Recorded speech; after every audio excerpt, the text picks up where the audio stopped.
Welcome to Nightwatch Mysteries, where the night reveals the truth. In the quiet town of Crestwood, nothing ever truly happens. People know their neighbors, doors are left unlocked, and the nights are still enough to hear crickets miles away. But on a calm September evening in 2014, one woman received a 30-second phone call that changed everything. She walked out of her home and was never seen again. This is the case of Mara Ellington. Mara Ellington was 29 years old, a quiet, gentle woman who worked as a freelance designer. She lived alone in a small, well-kept house near the edge of town. Neighbors describe her as polite, but distant. She had no criminal record, no recent breakups, and no known enemies. She followed a routine: work, home, and an occasional visit to the local library. Her life seemed simple, predictable, normal. At least until the night she disappeared. On the night of September 17th, at exactly 9:47 p.m., Mara received a call. Phone records show it lasted 32 seconds. No caller ID, no trace.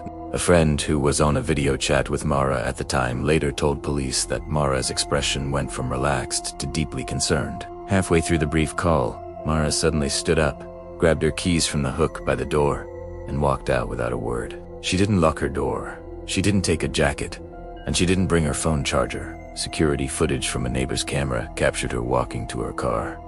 Her posture was tense, not relaxed. She got into her silver Toyota and drove off into the night. That footage was the last confirmed time anyone saw her alive.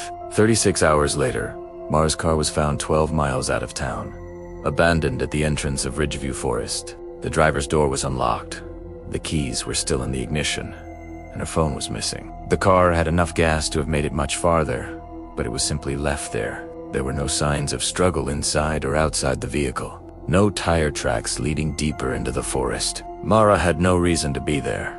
She didn't hike or camp, and she often told her family she was afraid of the woods. Yet this is where her trail ended. At 10:12 p.m., just 25 minutes after the mysterious phone call, Mara sent her sister a text message. It read, "Can you hear the tapping?" Her sister, confused, asked what she meant, but Mara never replied. Phone tower data shows her message came from Highway 9, halfway between her home and where her car was eventually found. The tapping was never identified. Some believe it came from inside the car. Others think it was outside, or something else entirely. For 6 days, over 70 volunteers searched Ridgeview Forest. The terrain was dense and unforgiving. Tracking dogs followed a scent for nearly a mile from her car, before losing it near an old, collapsed cabin. The structure was barely standing, a relic from a time long past. Inside the cabin, investigators found empty food cans, old cigarette butts, a partially burned blanket, and a small, handcrafted wooden box with the initials carved crudely into the lid. M.E. Mara Ellington. The box contained nothing, but its presence sparked one of the most disturbing theories of the case. Someone had been living in the forest, watching, waiting, and Mara might have gone there, not alone. Several theories attempt to explain Mara's disappearance. The first is that someone she knew called her from a hidden number, luring her outside. Perhaps it was a friend in trouble or someone using a secret she wanted to keep hidden as leverage. Her sudden departure without a jacket or charger suggests she didn't plan to be gone for long.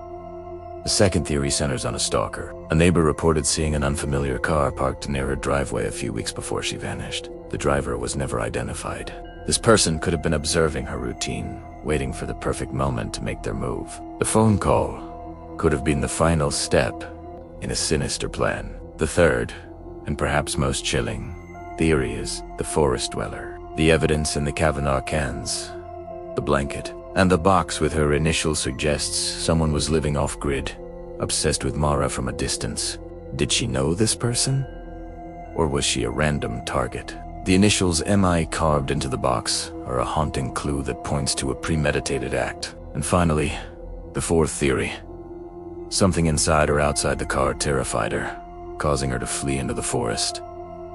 The text message, "Can you hear the tapping?" could be a key. Was it a mechanical problem with the car? Was someone tapping on the window? Or was it something she was hearing that wasn't there? This theory suggests she abandoned her car out of sheer panic and became lost in the vast woods. 10 years have passed. No body, no suspect, no motive. Her disappearance remains one of the eeriest unsolved cases in Crestwood history. Every year, on the anniversary of her disappearance, her sister sends a message to Mara's old number. Are you safe? It never delivers. This is the story of the woman who vanished after a 30-second phone call, leaving behind a life of unanswered questions. What do you think happened to Mara? Share your theory in the comments. For more mysteries like this, subscribe to Nightwatch Mysteries, where the night reveals the truth.